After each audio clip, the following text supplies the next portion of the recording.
Hi, welcome back to our channel.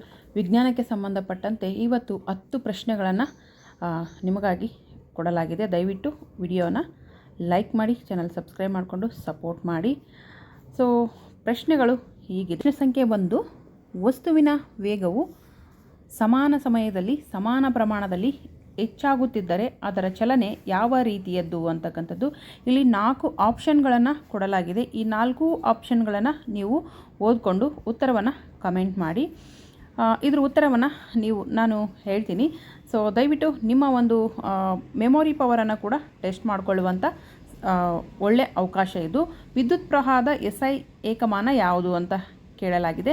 Volt, ohm, ಅಂಪೇಯರ್, ಕೊಲಾಂಬ್ ಅಂತ 4 option ಕೂಡ ಕೊಡಲಾಗಿದೆ. ಸರಿಯಾದ ಉತ್ತರವನ್ನು ಕಮೆಂಟ್ ಮಾಡಿ. ಹಾಗೆ ಕೆಳಗಿನವುಗಳಲ್ಲಿ ಯಾವುದು ನ್ಯೂಟನ್ನ 3ನೇ ನಿಯಮವನ್ನು ಅತ್ಯುತ್ತಮವಾಗಿ ವಿವರಿಸುತ್ತದೆ? ಜಡತ್ವ ನಿಯಮ. ಇನ್ನೊಂದು ಹೇಳಕ್ಕೆ ಬಯಸ್ತೀನಿ ನಾನಿಲ್ಲಿ, ಉತ್ತರಗಳಿಲ್ಲ, ಬರೀ ಪ್ರಶ್ನೆಗಳೇ ಇದೆ ಅಂತ ನೀವೇನು ಬೇಜಾರು ಮಾಡ್ಕೋಬೇಡಿ. ಪ್ರತಿಯೊಂದು ಪ್ರಶ್ನೆಗೂ 10 ಪ್ರಶ್ನೆಗೆ 10 ಉತ್ತರಗಳನ್ನು ನಾನು ಕೊನೆಯಲ್ಲಿ ಕೊಟ್ಟಿರ್ತೀನಿ. ವಿಡಿಯೋನ ಸ್ಕಿಪ್ ಮಾಡದೆ ನೋಡಿ, ಆಯಿತಾ? ಉತ್ತರವನ್ನು ಕಾಮೆಂಟ್ ಮಾಡಿ.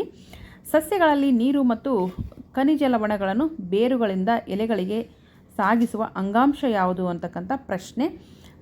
ಯಾವ ವಿಷಯದ ಮೇಲೆ ಕ್ವಶನ್ ಆನ್ಸರ್ ಬೇಕು ಅನ್ನೋದನ್ನು ಕೂಡ ನನಗೆ ಕಮೆಂಟ್ ಮೂಲಕ ತಿಳಿಸಿ. ಆ ವಿಷಯಕ್ಕೆ ಸಂಬಂಧಪಟ್ಟಂತೆ ಮಲ್ಟಿಪಲ್ ಚಾಯ್ಸ್ ಕ್ವಶನ್ ವಿತ್ ಆನ್ಸರನ್ನು ಕೂಡ ತೊಗೊಂಡು ಬರ್ತೇನೆ.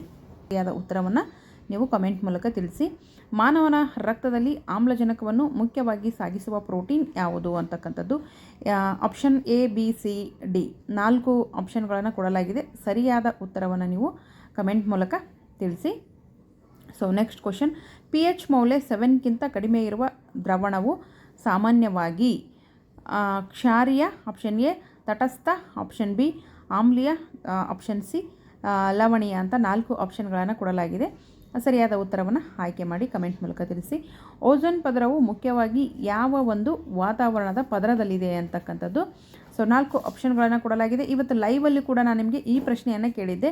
ಟ್ರೋಪೋಸ್ಪಿಯರ್, ಸ್ಟ್ರಾಟೋಸ್ಪಿಯರ್, ಮಿಸೋಸ್ಪಿಯರ್, ಥರ್ಮೋಸ್ಪಿಯರ್ ಅಂತಕ್ಕಂಥ ಪ್ರಶ್ನೆಯನ್ನು ಇವತ್ತಿನ ಒಂದು ಲೈವಲ್ಲಿ ಕೂಡ ನಾನು ಲೈವಲ್ಲಿ ಈ ಪ್ರಶ್ನೆಯನ್ನು ಕೇಳಿದ್ದೆ. ಇದಕ್ಕೆ ಆನ್ಸರ್ ಕೂಡ ಹೇಳಿದ್ದೀನಿ, ನೆನಪು ಮಾಡ್ಕೊಳ್ಳಿ. ಪ್ರಕಾಶ ಸಂಶ್ಲೇಷಣೆಯಲ್ಲಿ ಸಸ್ಯಗಳು ವಾತಾವರಣದಿಂದ ಮುಖ್ಯವಾಗಿ ಯಾವ ಅನಿಲವನ್ನು ಬಳಸುತ್ತವೆ? ಆಮ್ಲಜನಕ, nitrogen, carbon dioxide, hydrogen. So ಸರಿಯಾದ ಉತ್ತರವನ್ನು ಕಮೆಂಟ್ ಮೂಲಕ ತಿಳಿಸಿ.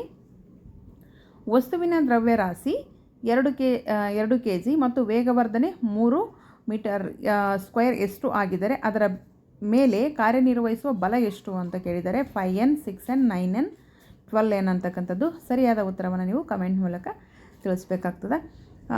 ಸಮತಲ ಕನ್ನಡಿಯ ಮುಂದೆ ವಸ್ತುವನ್ನು 2 ಮೀಟರ್ ದರದಲ್ಲಿ ಇಟ್ಟರೆ ಪ್ರತಿಬಿಂಬವು ಕನ್ನಡಿಯ ಹಿಂದೆ ಎಷ್ಟು ದರದಲ್ಲಿ ಉಂಟಾಗುತ್ತದೆ ಅಂತಕ್ಕಂಥದ್ದು. ಸೊ ನೋಡಿ, ಆನ್ಸರು ಇಲ್ಲಿ ಕೊಡಲಾಗಿದೆ. 4 ಮಲ್ಟಿಪಲ್ ಚಾಯ್ಸ್ ಕ್ವಶನ್ಗೆ ಸರಿಯಾದ ಉತ್ತರವನ್ನು 10 ಪ್ರಶ್ನೆಗಳಿಗೆ 10 ಆನ್ಸರನ್ನು ನೀವು ಕೊನೆಯಲ್ಲಿ ನೋಡ್ಬೋದು. ಸೊ ಸರಿಯಾದ ಉತ್ತರವನ್ನು ನೀವು ಎಷ್ಟು ಆನ್ಸರ್ಗೆ ಕರೆಕ್ಟಾಗಿ ಉತ್ತರವನ್ನು ಕೊಟ್ಟಿದ್ದೀರಿ, ಎಷ್ಟು ಕ್ವಶನ್ಗೆ ಆನ್ಸರ್ ಮಾಡಿದಿರಿ ಅಂತಕ್ಕಂಥದ್ದು. ಸೊ ಇಲ್ಲಿ ಉತ್ತರ ನೋಡಿಕೊಂಡು ಕ್ಲಾರಿಫೈ ಮಾಡ್ಕೊಳ್ಳಿ ಅಂತ ಹೇಳ್ತಾ ವಿಡಿಯೋಗೆ ಒಂದು ಲೈಕ್ ಮಾಡಿ, ಚಾನಲ್ ಸಬ್ಸ್ಕ್ರೈಬ್ ಮಾಡಿಕೊಂಡು ದಯವಿಟ್ಟು ಸಪೋರ್ಟ್ ಮಾಡಿ. ಇದೇ ರೀತಿ ಇನ್ನಷ್ಟು ಮಗದಷ್ಟು ವಿಡಿಯೋಗಳಿಗಾಗಿ ನಮ್ಮ ಚಾನಲನ್ನು ಸಬ್ಸ್ಕ್ರೈಬ್ ಮಾಡಿಕೊಂಡು ಸಪೋರ್ಟ್ ಮಾಡಿ. ಥ್ಯಾಂಕ್ ಯು, ಧನ್ಯವಾದಗಳು.